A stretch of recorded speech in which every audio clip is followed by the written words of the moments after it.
Everyone, I hope so आप सब लोग बहुत खुश हो गए और बहुत अच्छा कर रहे हो अपनी लाइफ में। ऑडिट डिपार्टमेंट में, अकाउंटिंग डिपार्टमेंट में एक क्वेश्चन सबसे बहुत ज़्यादा पूछा जा रहा है, what is P2P process, what is O2C process.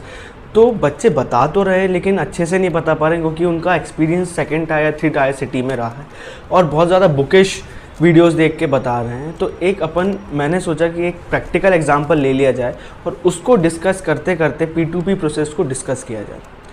P2P stands for procure to payment का प्रोसेस।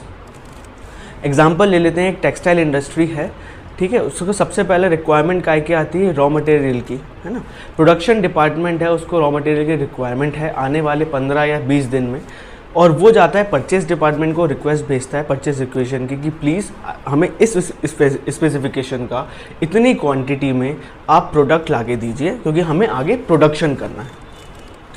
परचेज रिक्वेशन जब मिलता है परचेज डिपार्टमेंट को तो वो उसको आगे प्रोसेस करते हैं और अपना वेंडर सिलेक्शन प्रोसेस में लग जाते हैं। ओपन मार्केट में वेंडर्स को ढूंढते हैं या फिर उनके पास कोई रजिस्टर्ड वेंडर है, उनसे डिस्कस करते हैं कि आपके पास इस स्पेसिफिकेशन का कोई प्रोडक्ट है। स्पेसिफिकेशन क्या हो सकते हैं कि मान लीजिए ऑर्गेनिक सिल्क चाहिए या ऑर्गेनिक कॉटन चाहिए, इसमें ही हमें धागा चाहिए, इस क्वांटिटी में चाहिए। तो इन सब स्पेसिफिकेशन के साथ हम वेंडर्स को सर्च करते हैं और डिसाइड करते हैं, एक वेंडर सेलेक्ट करते हैं ना। पहले से भी हो सकता है वेंडर उनके पास हो, लेकिन अगर नहीं है तो वो ओपन मार्केट में सर्च करते हैं। फिर वेंडर सेलेक्ट करते हैं। मैं आपसे रिक्वेस्ट करूंगा कि वेंडर सिलेक्शन प्रोसेस को भी अच्छे से पढ़ के जाइएगा जब भी आप इंटरव्यू के लिए जा रहे हैं कि वेंडर सेलेक्ट कैसे होगा। देयर सेवरल प्रोसेस कि उसकी पास्ट हिस्ट्री देखी जाएगी, उसने क्या काम किया है वो देखा जाएगा, XYZ बहुत सारी चीज़ें चेक करी जाएंगी, ठीक है।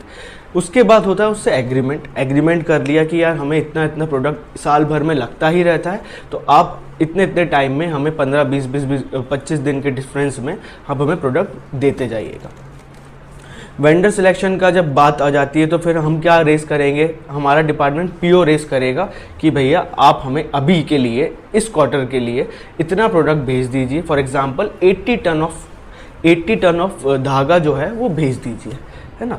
वेंडर ने बोल दिया ओके, वेंडर का वहाँ से ओके आ जाता है। फिर उसके बाद वेंडर आपको प्रोडक्ट भेजेगा with good receipt note. Good receipt note क्या होता है ये भी प्लीज़ आपको पढ़ना पड़ेगा अच्छे से कि उसमें क्या क्या देखा जाता है, क्योंकि ये भी क्वेश्चन में बहुत ज़्यादा पूछा जाता है। आ गया प्रोडक्ट आपके वेयर हाउस में, आपके मटेरियल जहाँ भी आपका गोडाउन है उधर प्रोडक्ट आ गया, आपने गुड रिसीट नोट से मैच कर लिया कि सब कुछ सही है, कोई दिक्कत नहीं है। उसके बाद इनवॉइस से चेक किया जाएगा। मान लीजिए आपने मंगाया था 80 टन, ठीक है, 80 टन दिख भी रहा है इनवॉइस में, लेकिन मटेरियल जो आया वो तो सिर्फ 75 टन आया है। या फिर उसका स्पेसिफिकेशन बोला था कि यार 20% वाला चाहिए जिसमें 20% कॉटन या 50% कॉटन हो, लेकिन उनका जो प्रोडक्ट आता है वो 80% कॉटन वाला आ जाता है। तो ये स्पेसिफिकेशन हमने बोला नहीं था। तो ये सब चीज़ें आपको इनवॉइस से मैच करना पड़ेंगी जो प्रोडक्ट आया है उसका। ये प्रोसेस में जब सेटिस्फाई हो जाता है डिपार्टमेंट, देन उसके बाद वेंडर का पेमेंट वो रिलीज़ कर देते हैं। वेंडर का पेमेंट रिलीज़ हो गया, उसका पेमेंट अपन ने दे दिया।